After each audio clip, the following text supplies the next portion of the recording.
Bonjour. Cette troisième séance de TP concerne l'étude du rythme de la température chez des modèles animaux hibernants. Je commence par une introduction sur l'hibernation, un petit rappel de ce qu'on a vu ensemble en S5 cette année lors de l'étude de la thermorégulation. L'hibernation est un phénomène saisonnier qui permet à beaucoup de mammifères et à certains oiseaux de survivre dans leur biotope aux conditions climatiques défavorables pendant la saison automne-hiver. Au cours de l'année, les animaux hibernants présentent une période de vie active, saison printemps-été, période pendant laquelle ils se reproduisent et ont une température corporelle constante et normotherme, et une période d'hibernation pendant les saisons automne-hiver, période pendant laquelle ils sont sexuellement au repos et montrent des phases d'hypothermie, des diminutions de la température corporelle alternant avec des phases de thermie ou de normothermie. Les objectifs de ce TP sont donc d'abord de suivre les variations de la température corporelle au cours de la saison automne-hiver pendant l'année 2007-2008 chez la gerboise en captivité et étudier certains paramètres de l'hibernation. En exploitant les données de température recueillies par des ibitomes et enregistrées en fichier Excel, vous serez en mesure d'établir des courbes, de manipuler des données et de calculer certains paramètres de l'hibernation, à savoir la durée des torpeurs, la durée des réveils périodiques, la durée du réchauffement et d'autres paramètres. À partir des résultats obtenus et de la durée totale de l'hibernation chez la gerboise, vous serez aussi en mesure de calculer le bilan global de la gestion énergétique en pourcentage du temps total de l'animal. Et à la fin, je vais vous donner une courbe d'hibernation chez une autre espèce, l'hérisson algérien, établie pendant la même année que la gerboise, et je vous demanderai de soulever quelques points de différence entre les deux espèces. Les outils de mesure de température qui ont servi dans cette manipulation sont des émetteurs commercialisés qui permettent d'enregistrer les températures en continu. Ce sont des ibitomes dont le poids est de 3 grammes, 17 mm de diamètre et dont l'épaisseur est à peu près de 6 mm. Ces ibitomes sont synchronisés entre eux et programmés avec des paramètres bien déterminés, donc une résolution ici de plus ou moins 0,5 degrés Celsius. La fréquence d'échantillonnage a été fixée à 30 minutes, donc toutes les 30 minutes, on aura une valeur. La durée d'enregistrement est de 171 jours, soit plus de 5 mois, et on précise lors de la programmation de ces émetteurs aussi le début de la mise en activité, c'est-à-dire le jour où démarre l'expérience. Ces ibitomes sont préparés en fonction du nombre des animaux, à raison d'un émetteur par animal, et on rajoute 2 ibitomes supplémentaires préparés de la même manière pour la mesure de la température ambiante qui règne dans le lieu où sont placés les animaux. Sur le plan expérimental, l'animal est préparé pour la manip, donc une anesthésie générale à l'aide d'un mélange de produits. Puis on pratique une incision au niveau du ventre de l'animal, d'abord du plan cutané, puis du plan musculaire. On prend un émetteur qu'on enrobe dans un mélange de résine paraffine afin d'éviter les infections et on l'implante dans la cavité abdominale de l'animal. Une fois que c'est fait, le plan musculaire et le plan cutané sont ensuite cousus par du fil médical. La plaie est nettoyée par de l'alcool et un antiseptique et est ensuite appliquée. Une fois terminé, on laisse l'animal au repos dans sa cage jusqu'au réveil. Après réveil de l'anesthésie, l'animal est maintenu dans une cage tout au long de l'expérimentation qui peut durer plusieurs mois dans l'animalerie. En même temps, les variations de la température ambiante sont enregistrées par un émetteur témoin placé dans la salle des animaux tout au long de la durée de l'expérimentation. À la fin de la manip, les animaux sont réopérés et les débutants sont récupérés. Les paramètres enregistrés, les dates, les heures, la température corporelle et la température ambiante sont transférés sur ordinateur puis analysés sur le fichier Excel dans la feuille 1. Donc, vous aurez toutes les données sur la feuille 1 du fichier Excel. Alors, avec dans une première colonne, vous aurez les jours, donc les jours d'enregistrement. Donc ici, le 1er novembre, ça a commencé le 1er novembre 2007. La durée, l'heure, avec les heures, minutes et secondes, l'heure d'enregistrement. Nous avons une colonne pour les températures corporelles de l'animal et une colonne pour les températures ambiantes de la salle. Je précise que ces données sont relatives à des travaux effectués en 2007 dans notre laboratoire et qui ont fait l'objet d'une publication en 2011. Sur le fichier Excel que je vous ai envoyé, vous laissez toutes les données telles quelles pour ne pas fausser vos résultats et interprétations. On passe alors au fichier Excel pour expliquer ce qu'il faudrait faire par la suite.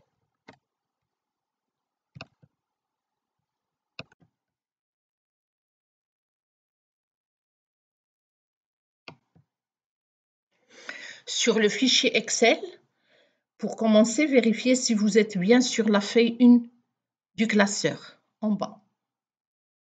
Donc, on retrouve 4 colonnes. Avec la colonne A, où les dates sont marquées, donc le 1er 11 2007, la manip a commencé. En B, nous avons les heures d'enregistrement avec un intervalle d'enregistrement de 30 minutes entre une valeur et une autre. Nous avons en C la température corporelle de l'animal et en D, nous avons la température ambiante enregistrée dans la salle. Dans la première étape, il faut sélectionner la colonne C, celle de la température corporelle de l'animal, pour marquer les plages de données où la gerboise est entrée en hypothermie. Donc, on va fixer une valeur seuil au-dessous de laquelle on considère que l'animal entre en hypothermie lorsqu'il manifeste une température en dessous de 33. Pour cela, donc, on va sélectionner, regardez la flèche en haut dans la colonne, j'applique. Donc, j'ai sélectionné toutes les données de la colonne C. Je vais aller à l'onglet mise en forme conditionnelle. Alors, j'aurai une fenêtre qui me dit règle de mise en surbrillance des cellules. Donc, je vais choisir inférieur à. J'aurai donc une autre fenêtre qui m'indique quelle valeur je choisis. Donc, je mets 33 degrés comme valeur seuil, au-dessous de laquelle je considère qu'il s'agit d'une hypothermie. Et je laisse donc remplissage rouge clair avec du texte rouge foncé. Donc, je lui dis, je confirme, je dis OK. Alors, dans la colonne de la température corporelle, au début de la manip, comme les valeurs de la température sont toutes supérieures à 33, vous n'allez rien apparaître au début. Mais si vous descendez le curseur en bas, vous allez voir des plages où l'animal manifeste des hypothermies. Donc, c'est des plages où les températures descendent en dessous de 33 et sont toutes marquées en couleur. Alors, ça, c'est une première étape. Dans la deuxième étape, on va sélectionner les deux colonnes C et D pour établir les courbes de variation de la température corporelle et de la température ambiante tout au long de la durée de l'expérimentation. Pour cela, donc, on appuie sur la flèche du majuscule et je vais venir choisir, comme je l'ai fait tout à l'heure pour C, je choisis aussi la colonne D. Donc, toutes les valeurs sont sélectionnées. Par la suite, on va aller à insertion et je vais choisir le type de graphe que je veux. Comme je veux des courbes, donc je vais choisir les courbes et je vais établir les courbes. Voilà le graphique qu'on obtient. Alors, sur ce graphique, on peut voir l'axe des abscisses qui correspond normalement aux jours et aux mois pendant lesquels l'enregistrement a été fait. Dans l'axe des ordonnées, on a les températures en degrés Celsius. C'est des valeurs de température en degrés Celsius. Alors, on peut effacer dans l'axe des abscisses. On peut effacer toutes les données pour une meilleure visibilité du graphe. Donc, je la sélectionne et je supprime. On peut aussi améliorer le graphe en réduisant l'épaisseur des courbes. Donc, je peux sélectionner et aller pour diminuer l'épaisseur. Donc, je peux, par exemple, choisir une épaisseur moindre. Aussi pour la température ambiante, donc je peux sélectionner et aller pour diminuer l'épaisseur.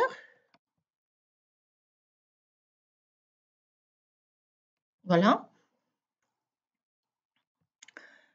On peut écrire le titre du graphe, par exemple, variation de la température corporelle et de la température ambiante pour la période d'expérimentation. Donc, je vais mettre variation. D'accord. Alors, au besoin, on peut même insérer une zone de texte. Par exemple, on peut rajouter du texte sur, par exemple, si on veut marquer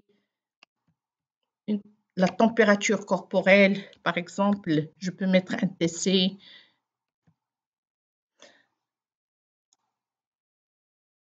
Par ailleurs, on peut même insérer le trait pour marquer la valeur seuil qu'on a fixée au début de 33 degrés Celsius et au-dessous de laquelle on considère que l'animal est en hypothermie. Donc, on peut choisir insertion, je peux aller aux formes, je choisis une ligne et donc je peux la mettre à 33 degrés. Je peux tracer le trait de 33 degrés, la valeur seuil, que je peux mettre en couleur. Donc, je peux le mettre en couleur. Je peux le mettre, par exemple, en pointillé.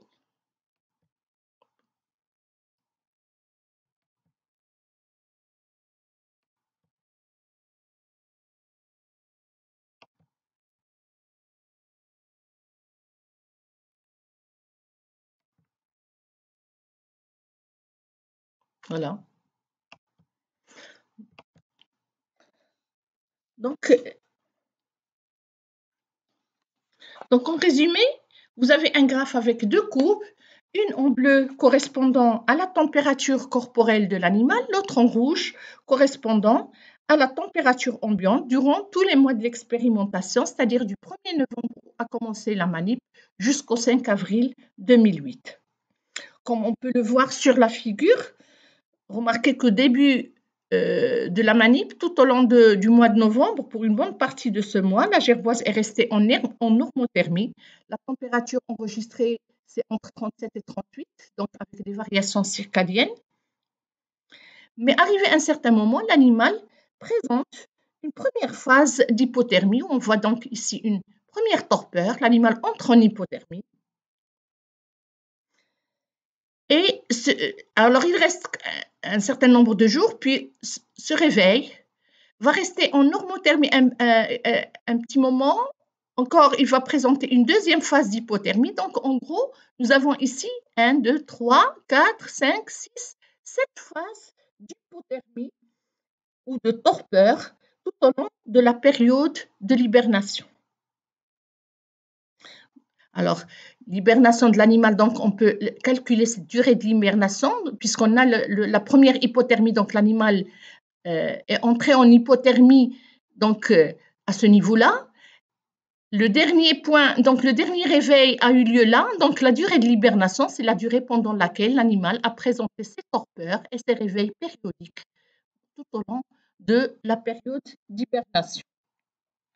À la sortie de l'hibernation, l'animal reprend sa température normale, il est en normothermie et il reste actif pendant la saison printemps-été qui coïncide avec les conditions climatiques qui deviennent favorables, donc la température ambiante aussi commence à être clémente. Alors, dans la première question du compte-rendu que je vous ai demandé de faire, donc sur le fichier Word, la première question, je vous ai dit d'analyser la courbe, d'analyser cette courbe que vous avez obtenue, donc des températures corporelles en relation avec la température ambiante chez les gerboises au cours de la période de l'expérimentation. Donc, ce qu'il faut décrire, c'est comment varie cette température corporelle, à quel niveau elle descend par rapport à la température ambiante, en quelques lignes pour décrire et analyser cette courbe. Dans la deuxième partie de ce travail, on va aller à la feuille 2 du classeur où on va voir ce qui se passe dans cette torpeur et étudier par ailleurs certains paramètres de l'hibernation chez la gerboise. Pour chacune des torpeurs, on peut remarquer, on peut noter avec les enregistrements qu'on a, on peut noter avec précision le début de chaque hypothermie, le moment exact où l'animal entre en hypothermie. Il reste pendant une certaine durée, mais ensuite la température corporelle va augmenter, donc on parle de réchauffement. Et donc l'animal, à un certain moment, il reprend sa température normale, donc il se réveille de l'hibernation, de la torpeur. Donc, on peut noter aussi le moment du retour à la normothermie. Donc, à partir de ces données, on peut calculer les durées des torpeurs, on peut calculer aussi les durées des réveils périodiques pendant l'hibernation.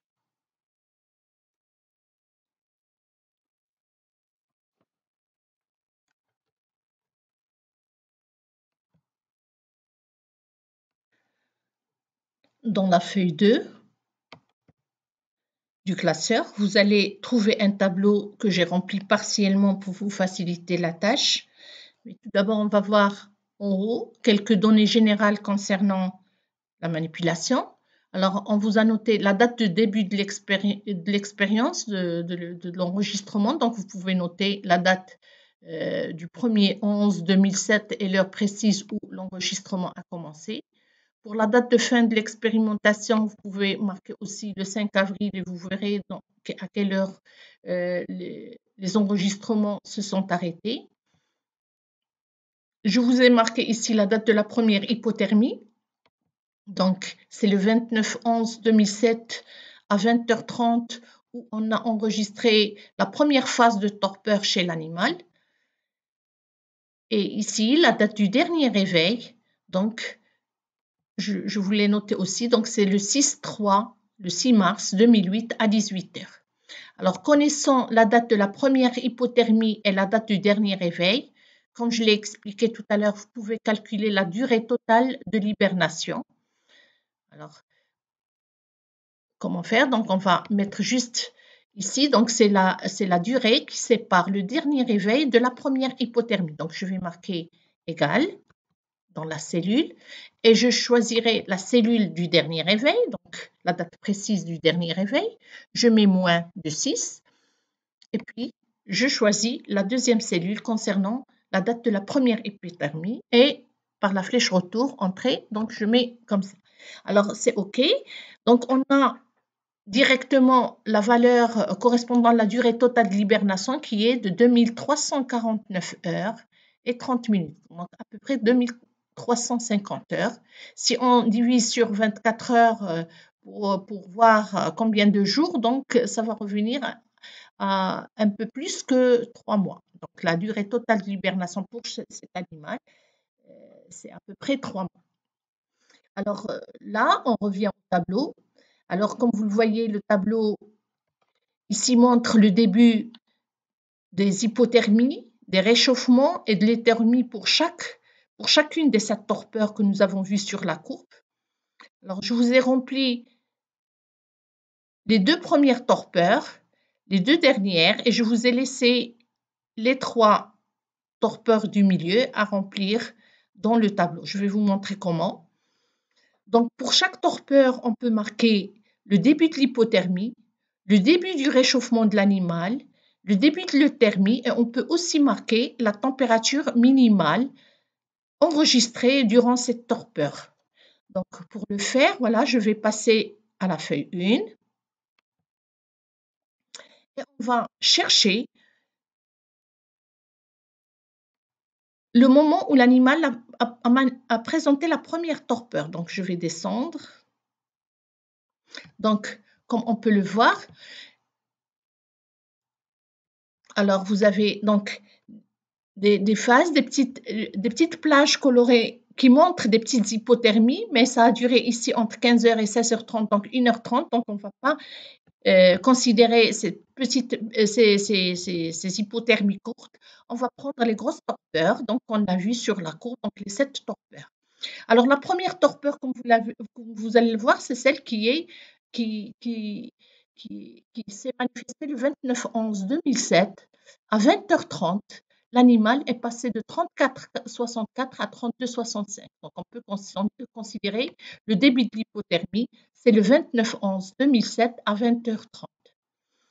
Alors ensuite, pour marquer, alors je vais voir la température minimale à laquelle la température de l'animal a descendu. Donc on peut voir la température minimale. Donc ici c'est 15,64. Donc on va voir. Donc 15. Donc il y a 14,64. Donc, et pour aller voir le réchauffement, c'est à la fin de la torpeur qu'on peut mentionner. Donc 14,64, c'est toujours la température minimale de l'animal. Et à la fin de la torpeur, voilà, nous avons la température ici de 18,15.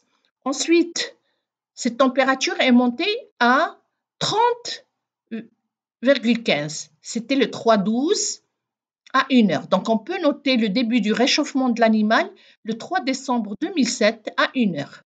Et pour l'euthermie, c'est-à-dire l'entrée en euthermie, c'est le passage à une valeur supérieure à 33. Donc ici, c'est 35,64.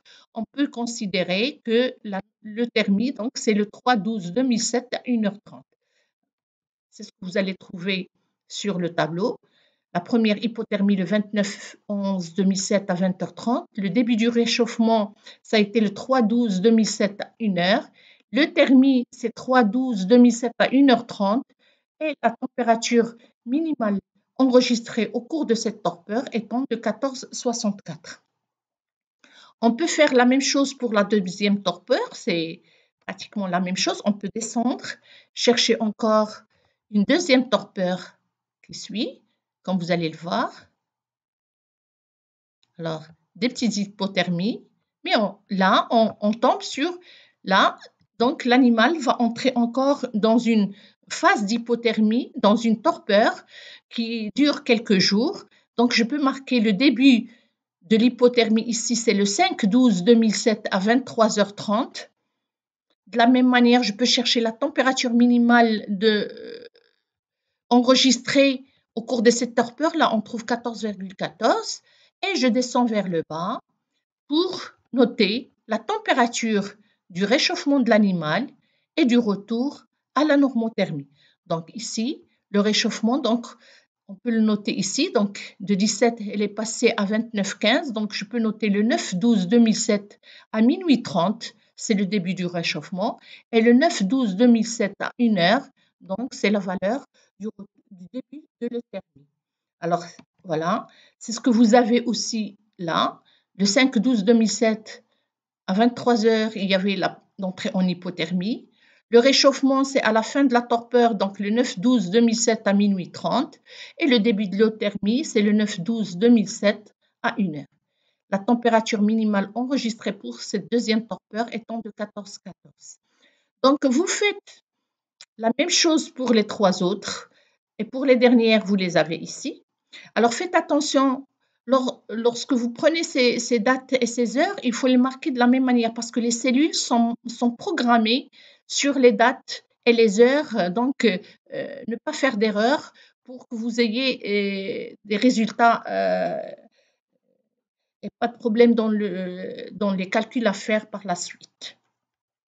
Alors, une fois que le tableau est rempli, vous allez, à partir de ces données du début de l'hypothermie, réchauffement et de l'euthermie, on peut calculer maintenant les durées de ces hypothermies, combien l'animal est resté en hypothermie, combien ça dure le réchauffement, puis l'euthermie.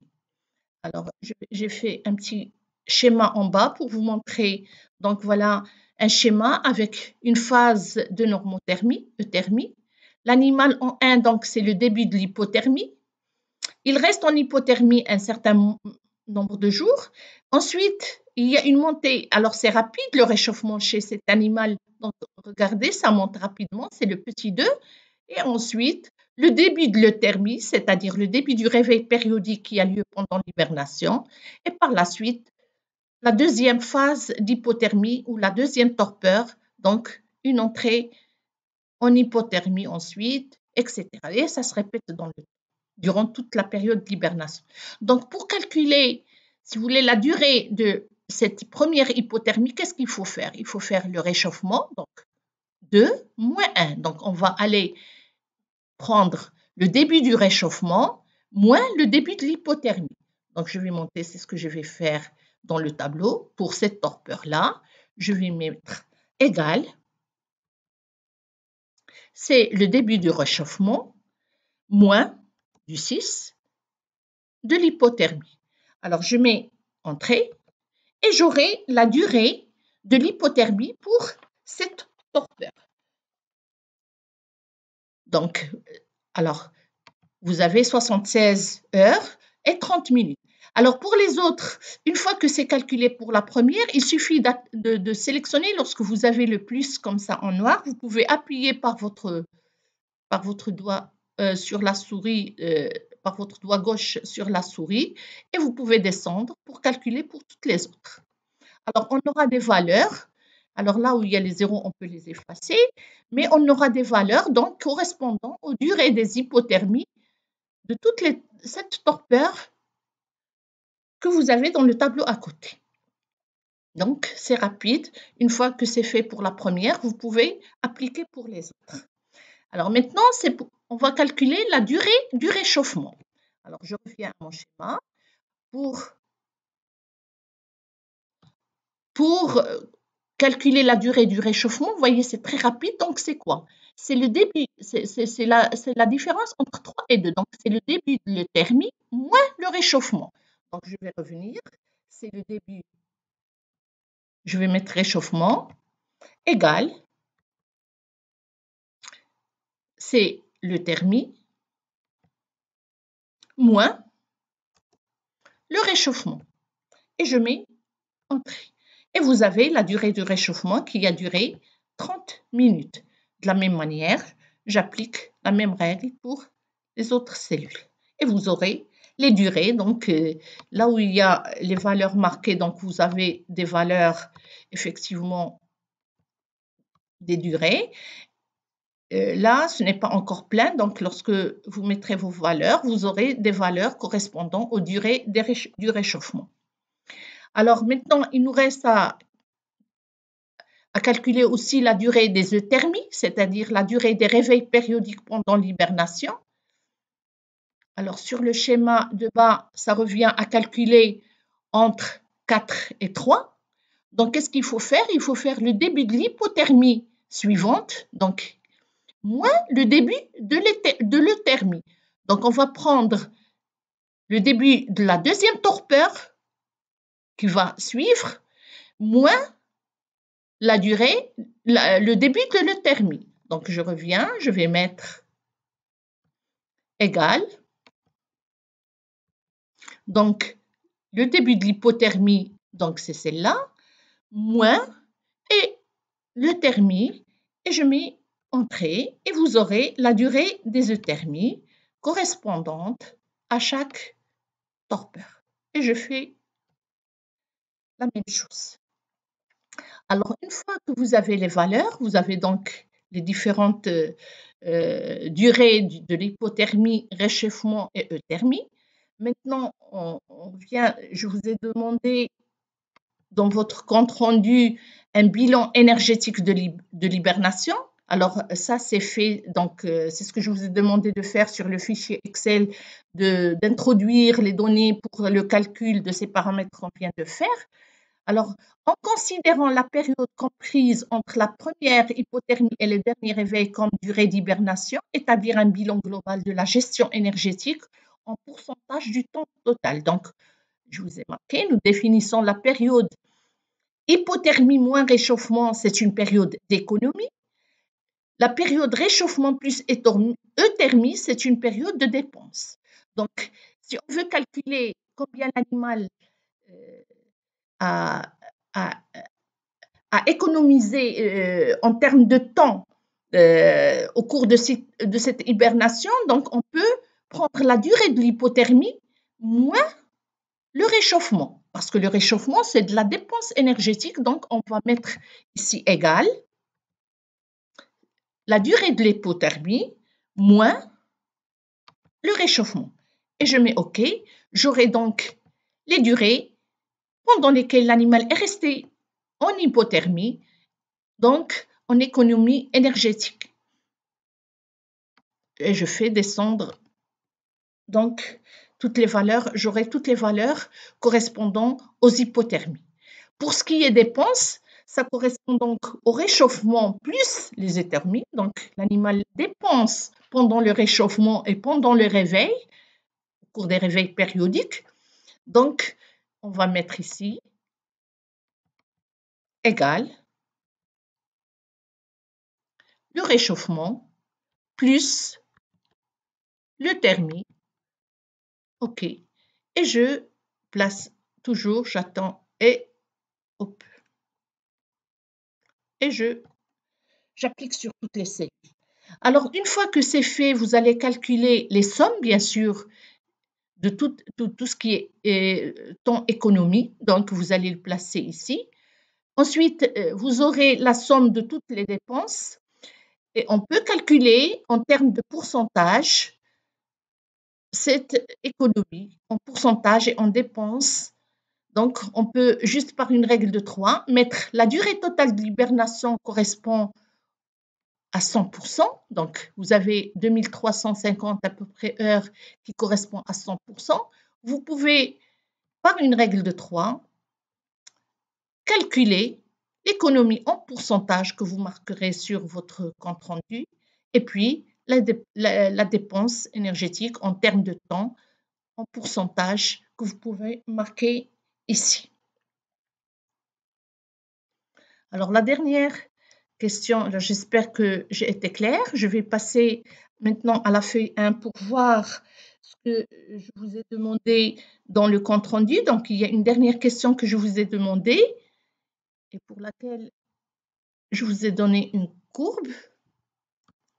Alors voilà, c'est en grand 3. Je vous ai demandé, alors je vous ai donné cette courbe qui correspond à la variation de la température corporelle en relation avec la température ambiante. Alors, vous avez la température corporelle et la température ambiante chez une autre espèce, le hérisson algérien, de novembre 2007 à mars 2008, donc pendant la même année où les enregistrements.